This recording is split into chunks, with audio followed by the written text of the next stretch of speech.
Fake it till you make it is a common phrase in business, but be careful. It's easy to trip the line between faking it and lying. And if I sense you're lying, it's game over. Here are 5 ways to instantly lose credibility when you're meeting with me. Number 1, misrepresenting revenue. Calling GMV revenue, rounding up MRR into ARR, and otherwise making your numbers look like something other than they actually are. When you tell me a revenue number, I'm gonna dig in and dig in hard. And if I find out that what you're telling me isn't the truth, we're done.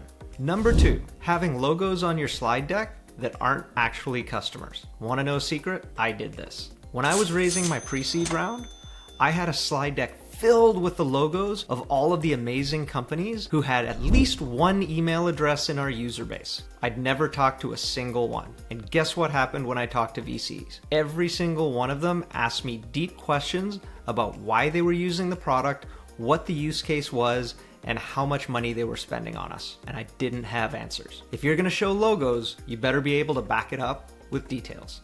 Number 3, claiming credit for something you didn't do. When I meet young founders, a lot of what we talk about is what they did before they founded the company. The projects they were responsible for, the experiences they had, everything that led them to this very moment. But if you start claiming credit for projects that you didn't do, or ownership or leadership of things that you weren't the owner of, I'm gonna find out. Because the minute we end our call, I'm looking at LinkedIn. I'm trying to figure out everyone we have as a mutual connection. My team is trying to figure out their connections to your previous employers, customers, and anyone you've ever worked with. We're gonna fact check everything. So if you tell me you led a project and it turns out you were only one of 20 people on it, we're done. Number 4, unnecessary name dropping. I hate it.